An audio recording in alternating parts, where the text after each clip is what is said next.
안녕하십니까. 오늘은 클로징 할 때 확실하게 하실 수 있는 비법 한 가지에 대해서 말씀을 드리도록 하겠습니다. 클로징을 한다는 건 충분히 앞전에 상품의 설명이나 왜 이 상품을 하는지 이유를 다 설명한 상황이겠죠. 근데 제가 예전에 2차월 때 있었던 이야기를 한번 들려드릴게요.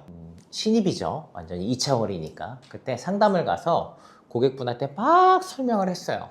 고객분이 그때 100만 원이 넘게 보험료를 내고 계셨고, 그러니까 제가 그걸 60만 원대로 지금과 보장은 똑같이 해서 맞춰드렸어요. 그럼 얼마가 줄어든 거예요? 40만 원이나 줄어들었어요. 그러니까 제가 생각할 때는 충분히 논리적으로 제가 상품을 추천하는 이걸 선택하지 않는 건 말이 안 되는 상황이었어요. 저는 무조건 이게 고객을 사인하겠다라고 하는 마음으로 설명을 했어요. 제가 그렇게 설명을 또 막 못하는 스타일은 아니거든요. 근데 설명을 다 하고 났더니 그 어머님께서 저한테 이렇게 말씀하셨어요. 창호 씨, 혹시 두 가지만 창호 씨가 약속을 하면 내가 하겠다. 사실은 창호 씨가 설명을 잘 해주긴 했는데 내가 아줌마라 그런지 잘 이해를 못 하겠어요. 그러니까 두 가지만 약속해 주세요 라고 말씀하셨어요. 그럼 당연히 저는 네 알겠습니다 라고 말씀을 드렸죠. 그때 질문을 하셨던 게 이거예요. 지금 제안하는 이 상품이 창호 씨와 창호 씨 회사에 이득이 되는 상품이 아니고 나와 내 가족한테 유리한 상품이다 라고 말씀해 주신다면 제가 이걸 할게요. 그리고 두 번째는 창호 씨가 그만두지 않고 오랫동안 일을 하셔야 해요. 중간에 그만두는 설계사들이 많으니까 사실 그렇게 되면 제가 관리자를 잃잖아요. 그래서 그런 상황이 발생하지 않게 오래 해주셨으면 좋겠습니다 라고 하셨어요. 첫 번째는 뭐예요? 첫 번째는 내가 아니고 고객을 위한다는 마음으로 이 설계를 했으면 좋겠다. 그게 나한테 느껴졌으면 좋겠어요 라고 하는 거였고, 그리고 두 번째는 오래 해주세요 였어요. 그 얘기를 딱 들으니까 제 머리는 이렇게 빵 이렇게 맞은 느낌이었어요. 내 생각엔 논리로 이게 충분히 맞고 고객한테 맞다고 느꼈지만 실제로 고객들이 원하는 건 이런 부분이구나 라는 걸 느끼게 되는 한순간이었던 것 같아요.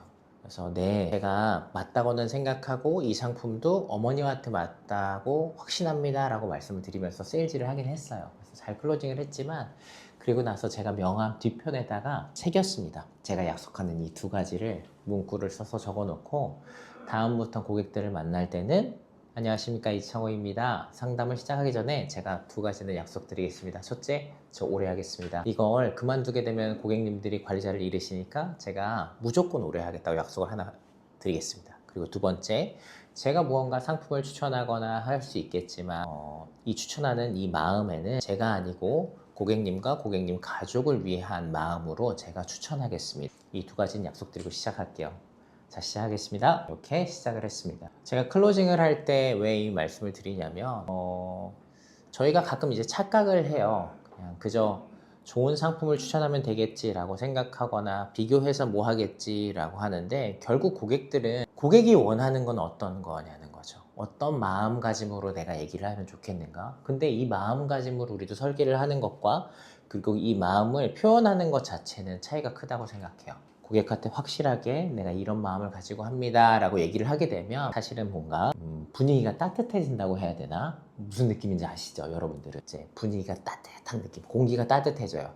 찬바람 쌩쌩 날리면서 이게 계산해서 뭐 암진단금 3천인데 4천으로 늘릴 거예요, 이런 거랑은 약간 차원이 달라요.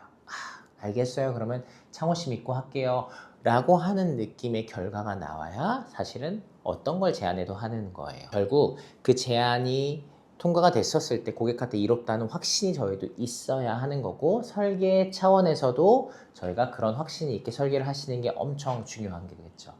그리고 하나만 더 말씀드리면, 뭔가 제가 이거는 ING 생명 출신인데 거기서 엄청 잘하시는 선배님한테 배운 거예요.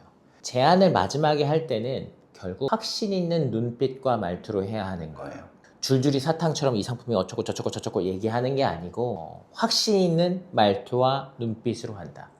자, 예를 들면 이렇게 생각해 보세요. 연인 관계인데 나 네가 마음에 드는데 혹시 이래 이래 해서 나는 네가 좋고 나는 이런 사람이고 앞으로도 내가 잘해줄 건데 혹시 나랑 사귈 수 있겠어? 뭐 이렇게 얘기를 하는 것과 나는 너를 너무 좋아해. 앞으로도 너만 사랑할 거고 나랑 결혼하면 내가 이러이러한 것 해주기도 할 테지만 중요한 건 난 너만 사랑할 거야. 나랑 살자. 내가 행복하게 해줄게. 책임질게. 라고 당당하게 얘기하는 것. 어떤 게 더 훨씬 더 나아요? 후자가 훨씬 더 낫죠. 예를 들어 이건 좀 거창한 비유였지만 데이트를 할 때 뭘 먹으러 갈 때도 마찬가지죠.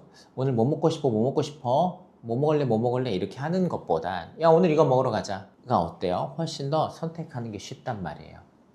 확신 있게 얘기를 해주길 사람들은 바래요. 그래서 근데 그 확신이 있으려면 어떻게 해야 돼요? 내가 상품적인 단계에서 설계를 할 때 이 상품이 고객한테 아까 첫 번째 거하고 연결하자면 이게 무조건 이 사람한테 도움이 된다라는 생각을 1번 가진다. 이걸 내가 우리 가족한테 추천하거나 내가 가입하기에도 너무너무 맞는 거다라는 확신이 1번 있어야 돼요. 왜냐면 그런 마음이 없이 고객한테 거짓으로 하는 건 티가 나거든요. 그래서 첫 번째 설계 단계에서 내가 그런 확신을 가진다. 그리고 그게 정리가 됐다면 그 마음을 표현하면서 그에게 고객들에게 확신 있게 이게 맞습니다 어머니라고 합니다. 그리고 마지막 한 가지 팁 하나 드리자면요. 여러분들 이거 진짜 엄청난 팁인데 우아하고 멋있게 사인 받으실 생각은 하지 마세요. 세상에 그런 건 없습니다. 제가 잘하시는 분들의 공통점을 보면 착수려하게 착착착착 해서 계약받을 것 같죠? 그렇지 않은 거 많아요. 고객이 안 하잖아요? 그러면 사인할 때까지 일어나지 마세요. 좀 웃기죠? 근데 실제로 그래요. 고객들은 고민해요. 근데 고민할 때 시원하게 이게 맞으니까 이거 하세요 라고 했는데도 망설여. 고객이 다음에 한대. 그럴 때 물러서지 마세요. 물러서면 고객은 그걸 선택하지 않아요. 이 선택이 맞다고 확신이 된다면 여러분들이 물러서지 않고 끝까지 고객한테 물고 늘어지는 것. 그게 사실 클로징 할 때 굉장히 중요한 포인트 중에 하나라고 생각합니다. 제가 여러 가지를 말씀드리긴 했지만 여러분들이 클로징 할 때 어떤 마음가짐으로 임하셔야 되는지 그리고 막상 클로징 할 땐 어떻게 표현하는지 확신 있게 표현하는 것 그리고 확신 있게 표현을 한다 그래도 절대 물러서지 않고 끝까지 물고 늘어지는 것. 근데 이거 좀 약간 없어 보이죠? 근데 결국 영업은 그런 거예요. 쉽게 투닥투닥 이루어지지 않아요. 이렇게 어렵게 하는 고객이 훨씬 더 많다라고 저는 확신합니다. 그래서 지금 잘하시는 분들 보면서 와 진짜 쉽게 받겠지라고 생각하지만 그렇지 않아요. 그래서 여러분들도 다 내려놓고 고객한테 이게 맞다면 끝까지 추천하는 그런 설계사가 되시길 바라겠습니다. 감사합니다.